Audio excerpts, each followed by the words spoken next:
Welcome everyone to Sonido Cumbiaton, a podcast where we talk arts, culture, politics, and all that mess, but from an undocumented and queer perspective. My name is DJ Sizzle, and I am joined by my lovely co-host, Julio Salgado. And for today's episode, we're also joined by a very special guest, Jesús Iñiguez, who is also our producer and my number 2 bestie. Number 2, you hear that? Number 2. Are you number 1 or number 3? I am number 1, guys. I don't believe in numbers, but I believe in, when you came into my life. I go by dates. I go by timelines. Who's number 1 though? Who's number 1? Well, Tina. Are we besties by proxy? Probably, yeah, okay. For sure. Now that we're in closer proximity, and also and that makes me feel some type of way. What do you call someone who has, you know how there's polyamory? Maybe there could be poly friendships. That is Julio right there. Are we like a best friend throuple at the moment? You guys are getting weird. This is making me uncomfortable. Hey, I mean, you're the one who started this whole pecking order situation, Julio. I didn't bring it to light. Well, it's not about a pecking calling order. Me your number 2. It's about when you all arrived to my life. Like, I met Tina in 2004. I met Jesus in 2007. Yeah. I met Sizzle. Ayer. No, I met you. I mean, we had been in the same spaces, like organizing spaces, but I have a horrible memory. But we actually became really close in like 2017 when I moved to LA. For sure. Shout out to all your besties, though. Shout out to Tina. Tina does have seniority. Shout out Marcel. Shout out. Are there others? Well, then there's Morris, and then there's Piblo. Number 5. God damn, Julio. But that's it. You got a whole best friend roster. You know what? I respect that. Yeah. And I respect it. Cuando una no le contesta sus 1,000 reels que nos manda, la otra le contesta. Girl, that part. That part. But on that note, if you haven't done so, please subscribe to our YouTube channel and share this with a friend, a comadre, or your tia, and follow us on social media at Cumbiaton LA and at Sonido Cumbiaton. Today's episode, we wanted to do a check-in where we're gonna extend our segment that we call Amiga, ¿Cómo estás? To Amigas, ¿Cómo están? And that goes to the 3 of us. It goes to you all, whoever's watching this, listening, Amigas, ¿Cómo están? Because we know that the last couple of weeks haven't been at all easy. I mean, the last couple of years, has it ever been easy for an immigrant out here? We've been intentional around taking a break from recording because we wanted to check in with ourselves and not just show up to the mic and re-narrate what we already are seeing on Instagram, right? And so today we just wanted to have an honest conversation about how we're doing, and what are we doing to sort of deal with all of this stuff. Today we're recording on July 4th. The president of the United States is about to sign the big old ugly bill. Big old bitch ass bill. Like the little biatch that he is. Listen, that is real, and it's scary, y'all, because this bill is about to give a lot of even more financial power to an agency that's creating chaos in our community, that has been creating chaos in our community, right? And so it's tough times, but I think that the one of the things that the through line that for the 3 of us we kind of have in common is the art, right? And why we continue to do what we do. But before we do that, how are you doing, y'all? What's happening? What did you do during this sort of break that we had from the pod, aside from freaking out and being anxious? Blink twice if you're in danger, girl. Girl, it is More than crazy out twice. here. Oh my goodness, y'all. Like, if you don't know, which, I'm assuming you all know because it's been national headlines, right? Unfortunately, ICE and police and bounty hunters are basically running loose all over Los Angeles, targeting immigrant communities, targeting street vendors, targeting folks who basically what they're doing is racial profiling. And it's crazy that we're living through this in 2025. Am I surprised? I wouldn't necessarily say surprise because things like this have happened. They have always been a part of the undocumented community, but because of social media and because now it's like almost rampant and without like actual like motive other than racial profiling, it's one of those things that is really just like you almost can't believe it. Like it feels dystopian, right? It's crazy. I was at the sites of all of the raids when they first happened back in June 6th. I was doing some work and, unknowingly raids were happening across the street from me. And I did notice like the streets were pretty empty. And I was like, oh my God, that's weird. This was happening by the Pico Union area. And if you know that area, you know that it is very like alive with a lot of like street vendors and just people all over, right? This particular morning, it wasn't like that. And most mornings it is.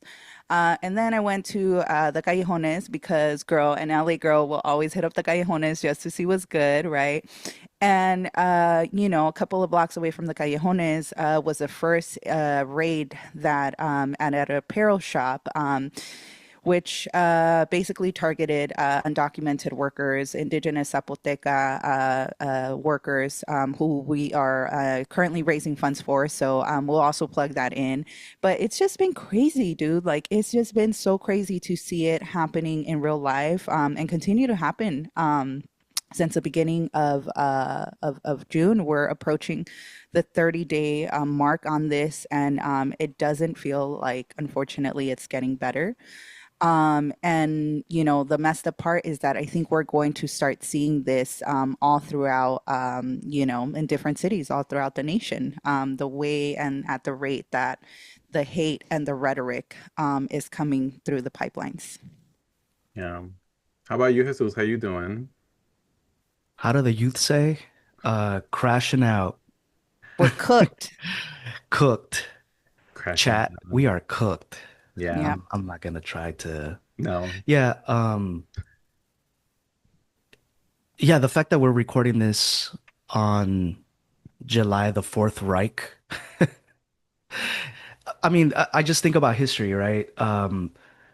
June 6th was a very specific and special day during World War II. That's when the Allies landed on the beach of Normandy to start fighting against the Nazis.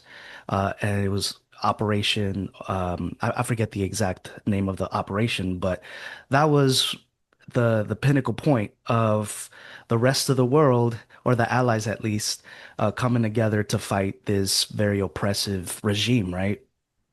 And then I see that happening on June 6th of this year.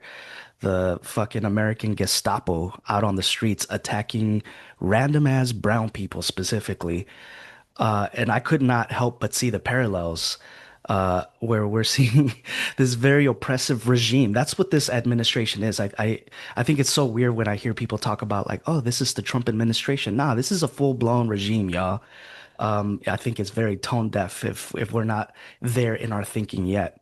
But yeah, I couldn't help but see the parallel, and I got depressed. I got so depressed. And immediately, of course, my family's in Los Angeles, and so I started thinking about them, about their safety.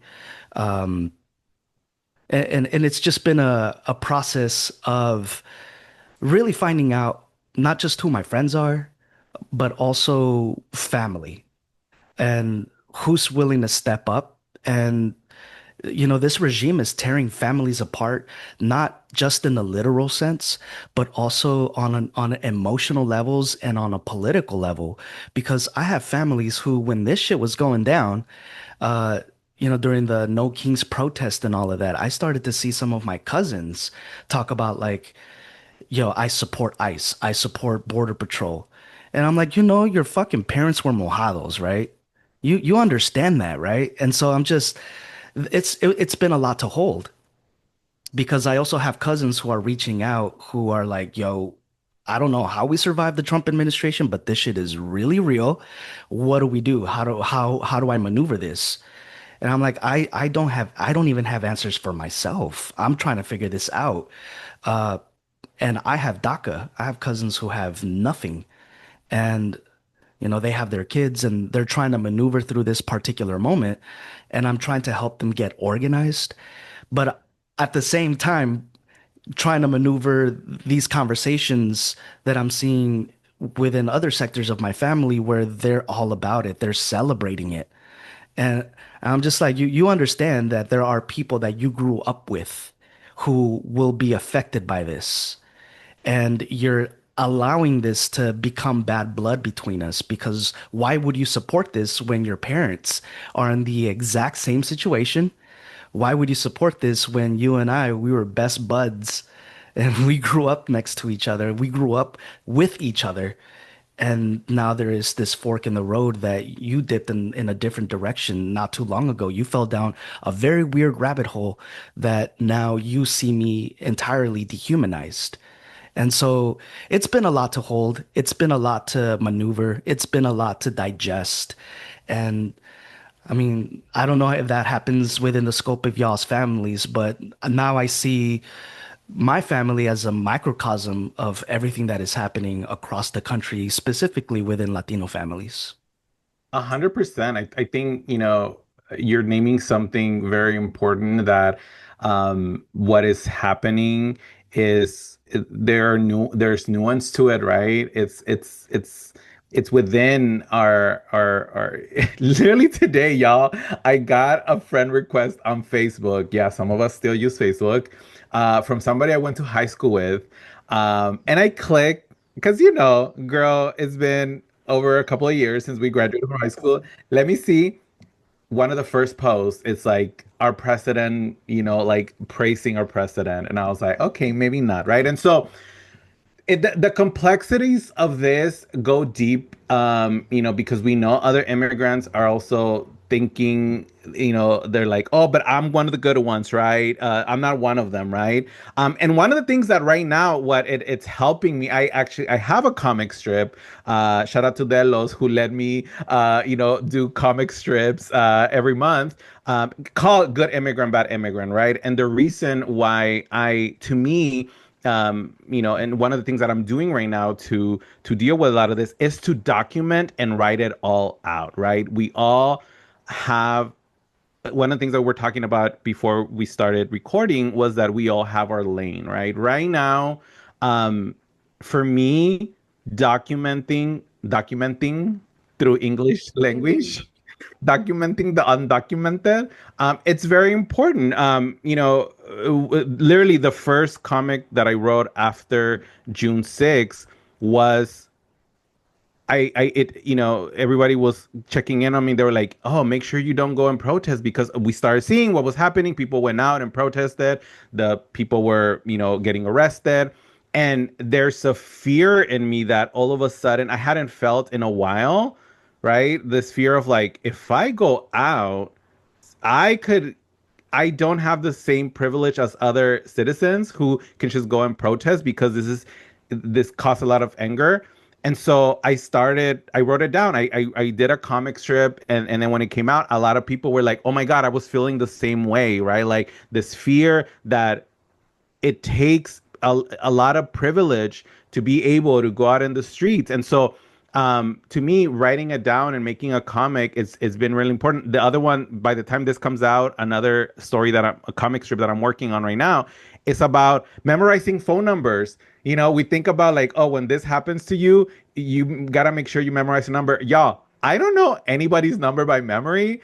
I was talking to my husband and I was like, do you know my number? Because I don't know your number. Ever since we met, I just added it in my contacts, and, I never had to dial it, right? And he was like, I don't. So we started practicing each other's numbers, which was cute. So practicing each other's numbers. But, those things that are not, there are nuances that, whether family, that are supporting this administration, or little things, which are not that little things, like memorizing a phone number in case of emergency. That's how our lives have radically changed all of a sudden, right? And so we can freeze and crash out, but for me, I need to put it out. I need to get it out of my system. I need to make sure that this doesn't get, you start with history, Jesus.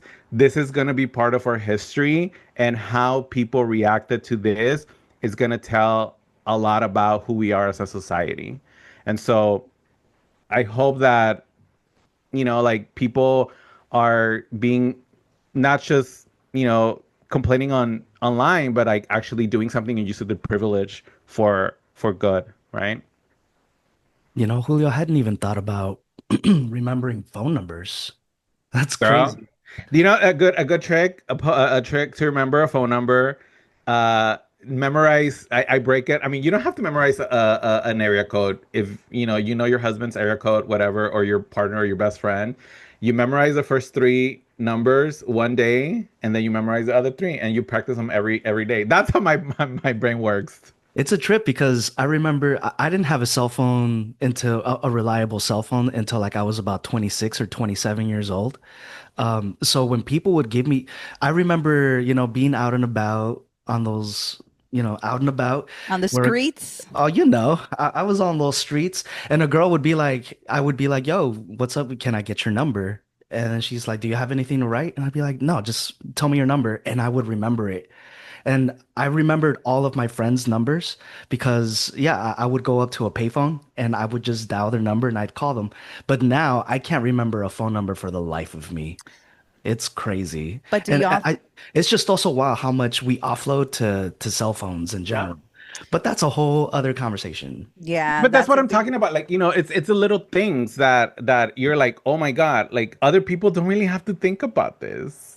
Yeah. No, yeah, and that's what I was gonna say. It's one of those things that I'm like, a lot of the stuff that we're going through is like almost by design, right? Like, and the more and more you kind of start thinking about it, you really start breaking it down, right? Like, a lot of us have come so dependent on like cell phones. A lot of us have become so dependent on social media, right? Whether it's to, connect or get the news, right? And I think that's why it's so important for us to also like have these moments where we're all checking in with one another, where we're also just kind of like speaking our truth and like bringing our message to light, right? I don't think there's a lot of folks that really understand how like crippling a lot of this information and like this reality can be for undocumented folks, right? Like it's you're still expected to either show up at work, to produce, to create art, meanwhile also having to be like, all right, bitch, I need to build an emergency plan. I need to start thinking and talking about my family about,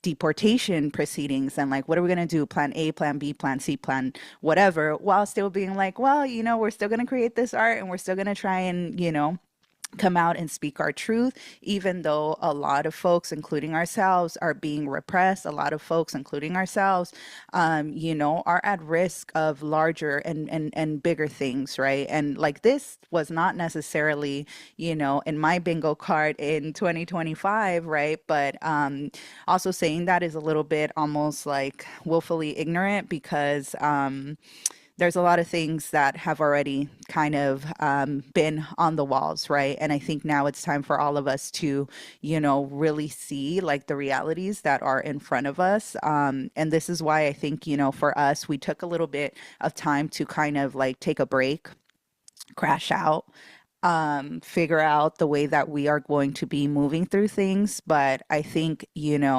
as both of y'all have shared, right? We're living through times that, we haven't lived through before. We've lived through versions of this, but not necessarily this in the way that it's being backed by billionaires, it's being backed by tech, it's being backed by crazy surveillance, right? So all of these things that we all really need to start really calling it for what it is, right? I saw something earlier this morning. One of our friends posted something, and it's that, again, every everybody has, again, a role to play, right? And unfortunately, there are going to be consequences because you are not necessarily engaging in something that's just like, business as usual or little, civil thing here. No, this is on a national, supranational, and almost like global scale that we're entering. And, I think on that note, we can also segue and transition to something that, we've been talking about, and it's how do each and every one of us show up, right, to the fight. As we've said, right, this is not our first rodeo. It is a different rodeo with a different horse and a different jinete, right? But it's one of those things that, we can often look to our communities and to history to see what our folks have been doing in previous times. So, Julio, do you want to lead us into our next segue, which is obviously we've been through this before, right? And I also don't want to forget about the things that are kind of important to our communities, to our livelihoods, to our well-being. And it's unfortunate, but I do think, again, going back to what I mentioned earlier, everything is strategic and everything happens in moments and in places that our people, marginalized communities, right, decide to celebrate, decide to really be just out, celebrating in each other's existence, right? And it's unfortunate that all of this happened during Pride Month. So happy Pride to all of our queer and trans, gender nonconforming siblings. Happy Pride, y'all. I am sorry, but they are never, ever, ever, ever going to steal our pride, our joy. And it's something that, we have fought so hard to get to where we are at, right? And I don't also want to lose sight of that amidst all the chaos and horrific things that we are going through. Yeah, I thank you for bringing that in, Sizzle, because yeah, we something you mentioned is that, we haven't been through this, or we've been through this in different ways, right? And the difference being that we are witnessing it through our, in our phones, right? But whenever I mentioned this book, in the last episode, Let the Record Show, which is a political history of ACT UP New York, which was a group of individuals who were affected by the AIDS crisis, right? And in reading the stories, another book that I also am reading is called Cuéntamelo, which is Oral Histories by LGBT Latino Immigrants by Julian Delgado Lopera.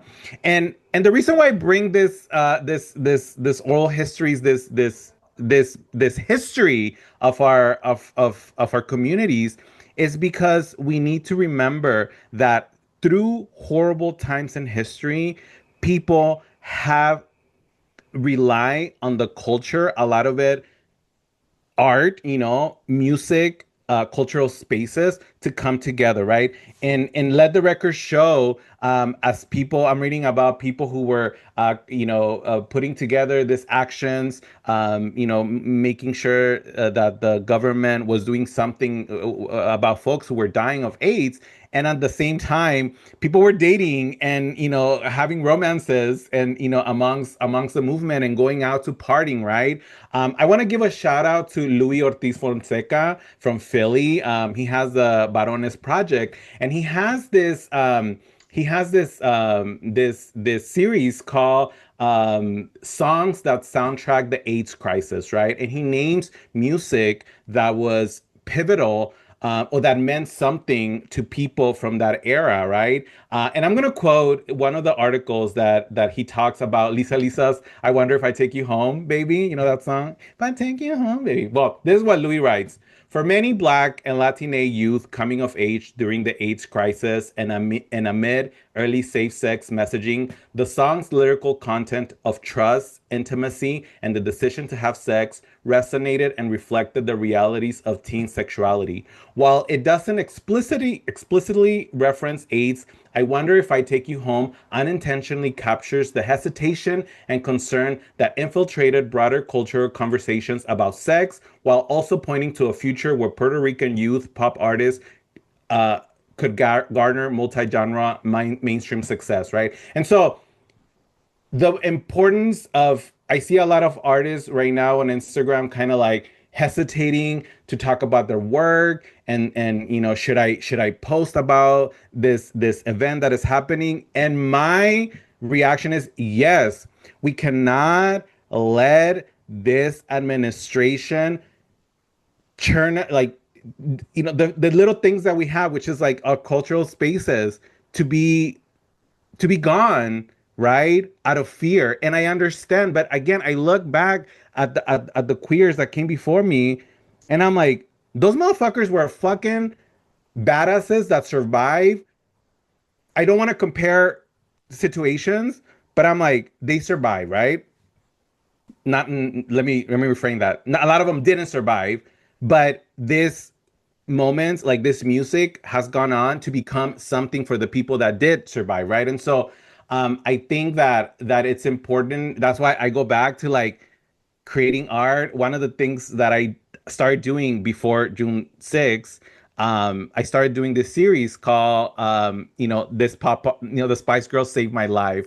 And I think a lot about how music as young queers really meant having a place of refuge when shit was going sideways and when there were things that we couldn't control, right? And then I think I connected to to the undocumented movement, and the three of us have come from these movements, and Jesus and I lived together for a couple of years in the Bay Area. And I remember that before the 45 took power, our apartment was a place where a lot of activists were coming through, and from all around the country. They would stop, and they knew that in our home they had a refuge where, yeah, we would talk about politics, but we were also like partying and having a moment of like to pause and to like be like, hey, we're here with each other. This doesn't take away our humanity. I don't want this to define us, right? This might sound a little too like, oh, Julio, you're not. I'm like, y'all, I think this is what they want. They want to make sure that we don't leave our homes, and that is not okay. And so yes, we got to take extra precautions, but I do think this rambling is about remembering that past people before us, other immigrants, other people of color, other queers, have created a floor plan for us to follow, and this is the time to put those steps. Everybody's, all hands on deck are needed. Absolutely. Yeah. And thank you, Julio, for that historic breakdown. And I think it's important, right, as we've said, and we're going to continue to say, right, like root yourself, obviously, like in movement work, and remind yourself that obviously this is not the first time. And maybe for us in our lifetime, it is the first time that we are witnessing something to this magnitude, right? But just remember that prior to us, there have been elders, there have been movement leaders, workers, organizers that, have fought. And as Julio was saying, right, a lot of them did lose their lives to provide us who are still here right now in 2025 the foundation to continue to do the work. Because, unfortunately, through the administration to just social, political, economical stuff, right? We are still the marginalized communities, but we are, somos un chingo. Yeah. And don't forget that, somos un chingo. And I think that that's what they're afraid of, right? Which is why they're going to try and use different ways to instill fear, different ways to try and rob us of that joy. Porque de todas maneras, and, we'll share like different clips and stuff, but, it's wild to see and really beautiful, honestly, to see the joy, resilience within our communities, within our music communities, our artist communities, our organizing communities, that despite everything everything happening are still coming together, are still moving, are still dancing, are still hugging each other and reminding each other, right, of how powerful our existence and our contributions to the movements, whatever that may look like, are, right? So, and we'll continue to talk a little bit more about like that, what that has also looked like, for, folks like us, but I did want to also invite Jesus to share a little bit more on the work that you and Julio have done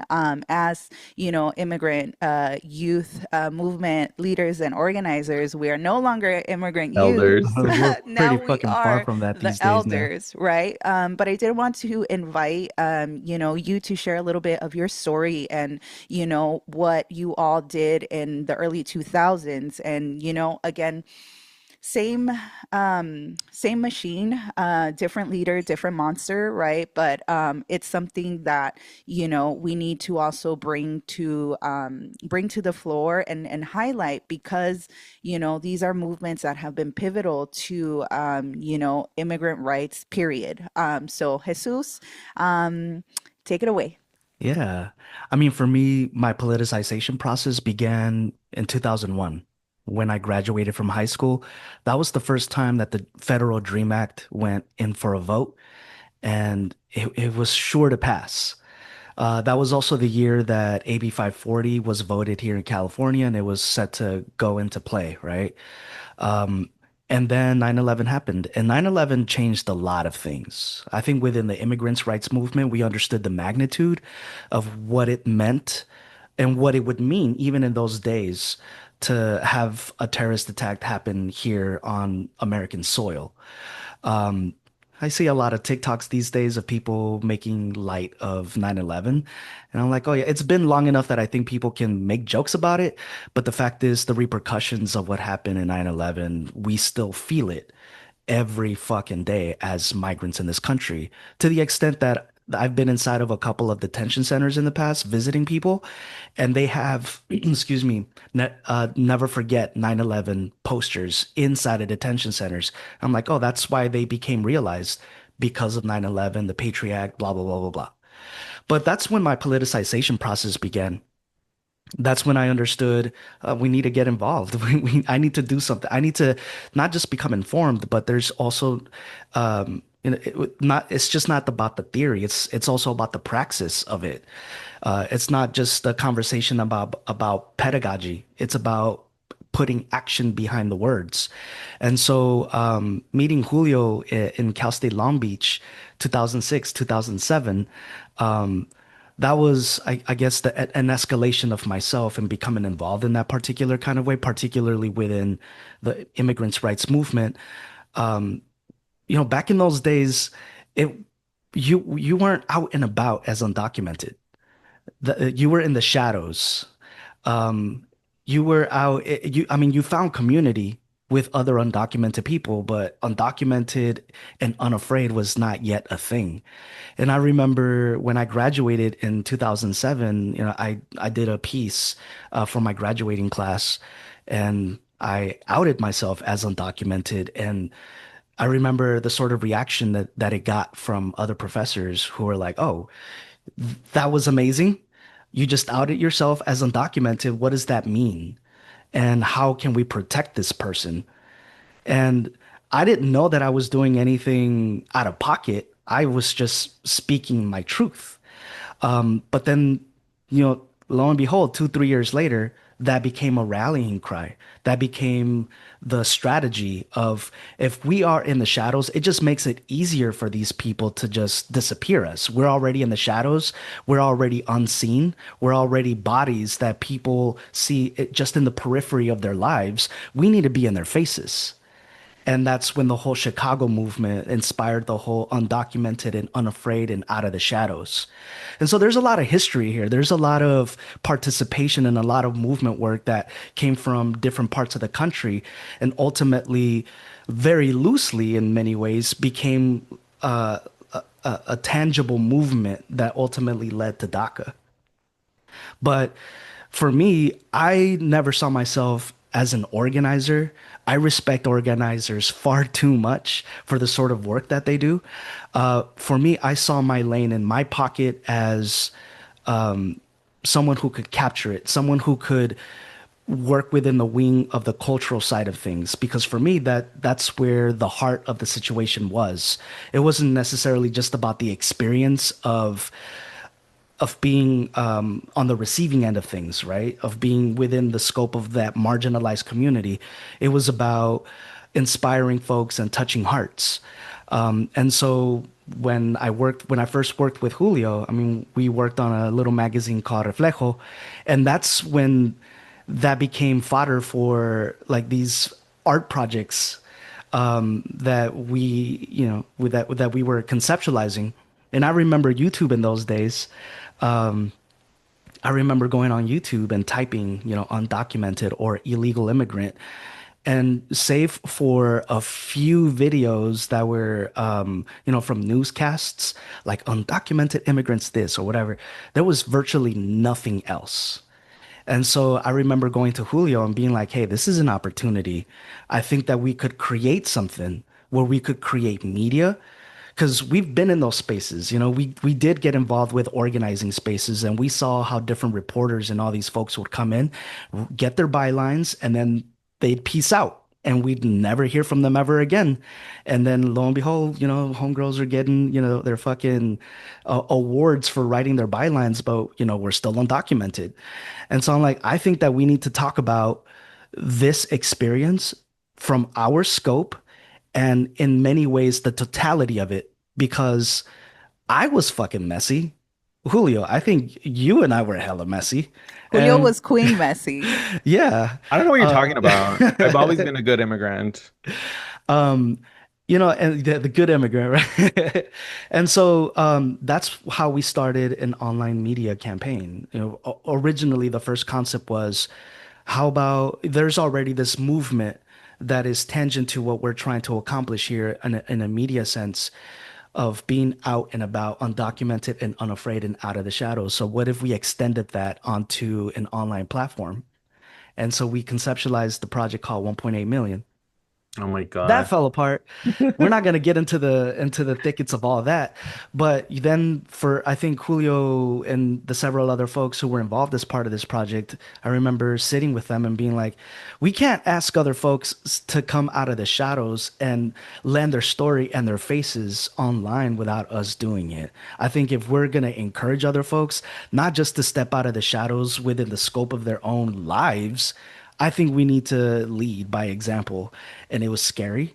And it was something that I think we took very, very seriously. But then that then lent into the whole Dreamers Adrift situation, where that allowed us to create media in a slightly different way. We were not just reporting the happenings of our lives and the nuances of all the conversations that we were having together, but it extended to the conversations that were happening within the undocumented movement.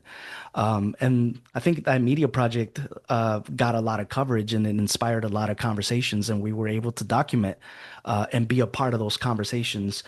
But, you know, in retrospect, I'm thinking about what is happening today, and I'm seeing like the DACA subreddits of people freaking out, right? We came up in a time when there was no DACA, when we were just working with, you know, ITIN numbers and fake crooked ass social security numbers. Um, but now I'm seeing these DACA kids panicking because it's a life that they've always known. And I wish that we would have been better at documenting the process of how we were thinking about strategy, because yeah, the current situation is similar to what we went through back in the early 2010s. It's definitely on steroids, but the youth today don't have to reinvent the wheel. And so now I'm thinking about, how can we communicate what we learned, something that we should have been keeping track of, and put it in front of these youth so that they can, in many ways, carry the torch. Because even though it's still our fight, they're the ones who are reaping the consequences of where we failed 10 plus years ago, you know? And so even though you know, I say that very lovingly, I feel like there was a lot of successes. We were a part of a lot of successes, But in some ways, we still failed. And in some ways, I feel like we did get complacent. I don't think that when DACA passed, we saw that we would be here. When was it? 13 years later. I never saw that this would be our situation. I thought that by now we would be living our lives as free people, but here we are. We're back in the throes of it. And that's why I do think that it's important to recognize the fact that there are different lanes, there are different ways of organizing. This fight is multi-pronged. And we're seeing the opposition organize in that particular facet. So instead of doing so much infighting, I think that we can recognize that there are different folks who work on different levels. And if we stay in our own lanes and have communication between the ways that we are confronting the situation, it would be for the better, for the long term, for all of us, rather than fighting about who's going to hold the microphone and megaphone and who's going to speak into it. I think that we could stay within our own lanes and have an appreciation for the folks who are working on the legislative side of things, the grassroots organizers, the folks who are organizing on higher levels, and of course, our cultural bearers and our cultural workers. And I think that we fall in that pocket. We straddle different lanes, right? Where we work as organizers or have worked as organizers, but we also recognize the power of culture. And unfortunately, the right understands this. That's why they're waging culture wars. That's why they're taking words and making them mean nothing at this point. And so it's our responsibility, I feel, as cultural workers to have an understanding of that and to approach the work as such. Absolutely. And thank you, Jesus, for that very insightful, just overview of the work you and others have done. That doesn't necessarily get talked about a lot. And I completely agree, right?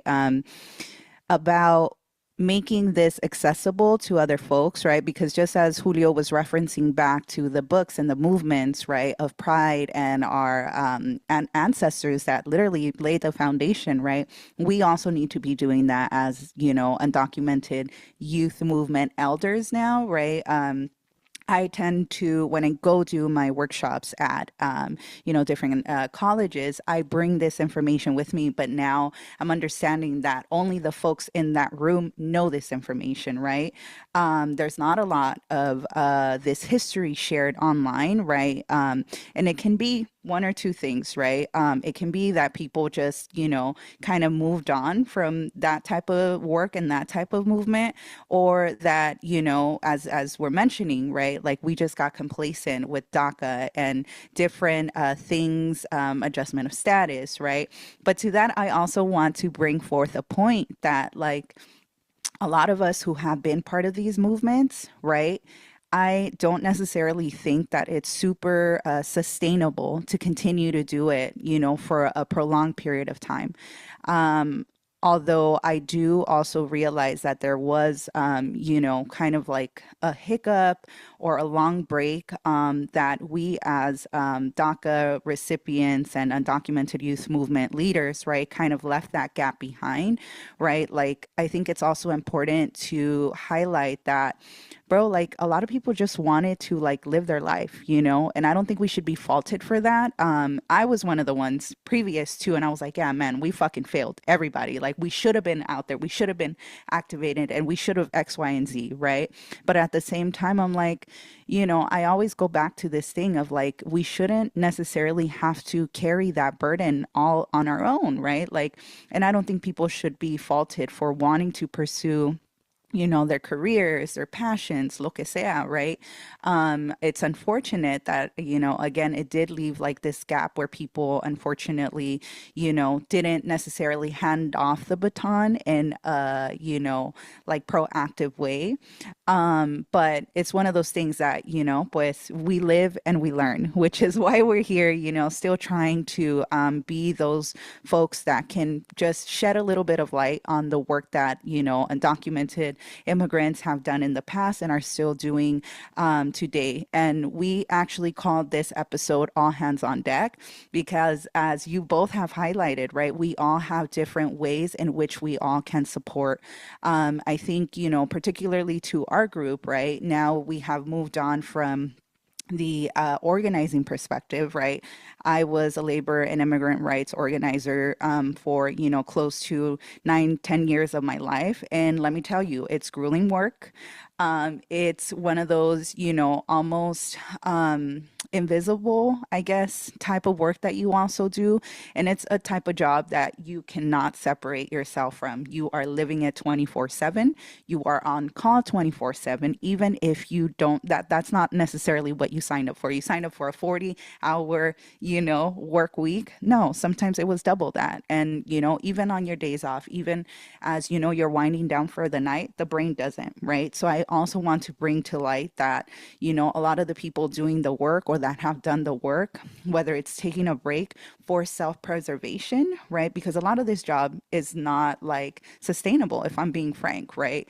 And we don't have enough funding. We don't have enough like anything to make it so that, organizers are being really taken care of. It's like you're doing it mostly out of love and mostly out of the love and respect that you have for your people, right? So again, shout out to all the folks that have been doing the work and that are still continuing to do the work. Those of us who have moved into different segments and different sectors of this, right? There's different ways in which people can show up, right? And one of them for us, and what we're starting to see in our artist community, right, is people continuing to make art. And the fact and the importance of why art and community is so important during these times is because, as we have mentioned, that's what they want us to do. They want us to quiver. They want us to kneel. They want us to really be fearful, not experience our joy, not experience our culture, because they know it's powerful. They know that it can move mountains. They know that it can heal our spirits, our minds, our bodies and souls, right? Los Angeles has been, has been the epicenter of all of the things happening in the beginning of the year, right, with the fires and the lack of help and the lack of support that this administration, this country lent to the city of Los Angeles. But guess who was there, right, to pick up the pieces, to try to rebuild? It was our community, right? It was our day laborers. It was people coming together from all walks of life, coming together to help each other, right? It was our community. And don't let anybody else tell you that it wasn't that, right? And this happened, 6 months ago? And now to have it happen 5 months back, and guess who's stepping up? Again, it's not our mayor. It's not our police. It's not the National Guard, y'all, right? It's our community. It's our people coming out, and trying to defend and protect one another because of the love that we have for our folks, the love and understanding we have that immigrants, we are the center, we are the heart of Los Angeles and many other cities, right? The heart and the center of this country, if we're being real, right? This country was built on lies, on stolen land, on labor of Black and Brown Indigenous communities, right? And I think that's why it's so important to obviously not lose sight of that, but also see how different folks within, communities are coming together to lend their own granito de arena, right? Moving it back into the arts section, right? Again, we kind of center right now Los Angeles because that's where we're seeing a lot of, a lot of the raids happening. It is a testing ground, in my opinion, to see, right, how things are going to start trickling into different parts of the country. But what I'm starting to see, and what we've been seeing since kind of like all of this is happening is the artists coming together and making art, right? Finding ways to communicate what a lot of people might be feeling but can't find words to it, whether it's visual, whether it's poetry, whether it's music, right? Shout out to Summer of Resistance in LA that is taking over kind of like the Placita Olvera section of Los Angeles, which has been historically a Latino, community or people come together to like dance a veces, to just walk through the little mercaditos that there are there, right? Los Angeles has been hit pretty hard. A lot of the economies and a lot of the businesses, unfortunately, are on a downward spiral because people are not going out, right? So art is being used as a way to come and bring people together to support whether one another, right? To support the vendors. And we're starting to see a lot more of that as well. Mutual aids, right? Within like the party crews, bro, like within, different sectors of LA just coming together and being like, okay, but how can we, maybe if we are not, actively on the streets every single day, how can we provide a little bit of support? And any and all support is needed right now, right? We go back to all hands on deck. Any and every support is needed right now, whether it's $5, whether it's $1,000 you can lend to organizations that are doing the work. Again, I come from the labor movement and the labor sector of things, and I can tell you firsthand that it's always going to be the worker centers first. That's the first response, right? All these big organizations, it's great, keep donating, whatever it is that you can, but please do not forget the work that like on the ground folks, grassroots folks are doing. Like I'm just gonna name some of the folks that I have worked with in the past that I have seen proactively and constantly being the first line defenders, which is IDEPSCA, which is the day labor organization in Los Angeles, the Garment Worker Center, which was hit and still being hit right now in the fashion district in Los Angeles, the Clean Car Wash campaign. They're also going into different, car washes for what reason? Clean Car Wash campaign, Endelon, which has a day laborers program, right? Unión del Barrio, who continues to do amazing work, right? These are some of the ways that we can all show up and lend a little bit of support, whether it's volunteering, whether it's monetary, whether it's, I'm seeing that a lot of folks are also delivering groceries to different people that are afraid of going out. And again, this is just a simple and kind of condensed way. And I'm trying to get all the information out as best as I can, porque there is so much work to do that we can all step up and do. Yeah. Yeah. Yeah, and just to kind of, close down, kind of close this conversation, which it will continue, right? I want to go back, not to be a broken record, but one of the things that learning in the past movement, specifically in ACT UP, was that every single person that participated in these movements had autonomy in how they wanted to show up, right? Some people wanted to do protests outside, in governmental buildings, and they wanted to stage die-ins. They were like, go for it, right? Some people wanted to create, now iconic posters, from ACT UP, but we saw silence equals death, because they came from those, spaces of advertising, and they were being affected by the AIDS crisis, right? Now, right, we are seeing a lot of folks in the mainstream. We were chatting a little bit about Willy Chavarria, who's a fashion designer, had this show in at Paris Fashion Week. It got a lot of backlash because he recreated this imageries that we saw from that horrible prison in El Salvador, and fair criticism, right? But I'm like, maybe he needs to speak to those fashion people, right? Because they, and that's his audience. I can't help but think about Jose Antonio Vargas when he came out, Pulitzer Prize winner, and he was, talking to the media, right? Because he was part of the media, and a lot of people gave him a lot of grief because, they felt that he was taking up space. I think everyone needs to use what it's in their power to call, attention to this, right? You're gonna fail. And if you fail, learn from that and say, you know what? Let me try it again, right? But I don't want a failure or like somebody being called out for them to like, oh, then I'm not going to do anything, right? Because then you weren't doing it with the right, Intention, reason. intentions. And so I just want to close it with this and say that, people, we all have our power, our superpower, and we are gonna need each other so much right now. I need y'all. I need y'all to be with me. I need you to like look at my memes when I'm like having a little crisis at midnight. Absolutely. Absolutely. The only thing also that I can add to that Mhm. is that, similar in part of the conversation around good immigrant and bad immigrant, is that I do think that it's important, particularly in these days when the rhetoric in media and what is coming from the regime is one of dehumanization, is that we control the narrative about who we are as people, that we're not just the bottom line for someone's agricultural business or whatever economic contributions we make to the US economy, that we're people and we're worthy and deserving of dignity.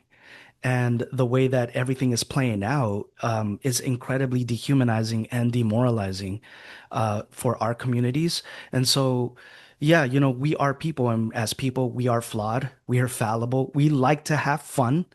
And we fuck up every once in a while. And I think that that is permissible within and as part of the human experience. And so it's a plea to all of the folks who are listening, that we are worthy of dignity, that we are human beings going through this very, very human experience. And so that means that we all are in our own lanes, that we are all experiencing this in our own ways, and that we need spaces, like that of Cumbiaton, to not just celebrate who we are as people and as people who consume culture and have an appreciation for culture, but that it's important for us to be together and you know, check in with each other and touch base with each other. And so let's not be too messy, but let's also not negate that part of us that makes us human. 100%. Messi? Who's that? I don't know her. I haven't known her for quite some time, but thank you both so much for joining in this very real, very raw, very honest conversation that, it's wild because I'm like, bro, we are living through some like historical and not good moments. You know what I mean? Like we're gonna look back someday at this as part of a textbook and like kids are gonna be like, wow, I can't even fucking believe that was happening, right? There's gonna be obviously, whether it's the 45th or like certain politicians, certain billionaires, certain tech bros, right, that are going to be kind of like the people and the faces to name and blame, right? But I think what is going to come down to us is like what we did during these times, right? How we used our voice, how we used our platform, how we used our community ties, how we, showed up for one another. That is what is going to make all the difference, right? It's wild because I'm like, girl, I've always like thought about, right, like what the fall of the empire like look like, and I'm like, girl, we're living it, and I don't know that I was ready to like witness it, you know what I mean? But I guess God chooses his stronger warriors Ya me for a cansé. reason, This but it's timeline is like, exhausting, yo. girl, like I was just trying to be a gardener, this year I was just trying to be a gardener to, fucking elevate like, my cooking skills, do the inner healing work. But these bitches don't let me triunfar, girl. But you know what? I It's don't all good. understand. I don't understand why they just can't let us live our lives. I Let us don't live. understand. I don't get it. Pero pues Yeah. aquí You know what? estamos. It's all encapsulated. I think it was one of these IGs that I follow. There's this man in El Monte who was ripping off this flyers from like, how to stay away from state. And he was Yeah. ugly. And I'm like, I saw Karens do oh, that too. These white girls who were just walking oh, around LA stripping all that shit we down are from telephone poles. we are too pretty and they can't live. They can't live. Girl, So they need to like think of ways to make our lives miserable. can So we talk about how like a lot of the people that think they're supreme are usually like the Yikes. crustiest, Yikes. fuggliest No upper lip people, having bro. people. Like, su cara toda así chueca, su fucking just demeanor, su aura, su energy. I'm like, I'm sorry, baby. Is Supreme in the room with us? Because I don't fucking see it. I do not see it But not her. at all, you Yeah. know? Pero Facts. Facts. but this is our show, folks, and this is our very, very real venting. And, we really do hope that, out of all the information that was shared here today, you all can take bits and pieces that you can apply to your everyday life, that you can apply to your everyday fight, because, again, we do need all hands on deck, right? So use your platform, whatever that may be, use your fundraising methods, whatever that may be. Keep checking in with one another. Keep checking in with one another. Keep checking in with one another. And I cannot say that enough, right? Because I think the way things work right now, right? Being in isolation is what they want. Being fearful and by yourself is what they want. That's how they break our spirit, right? But let's not allow them to take that. Let's not allow them to rob us of our joy, right? Whatever it is, continue to find those pockets of joy. Continue to reach out to your friends.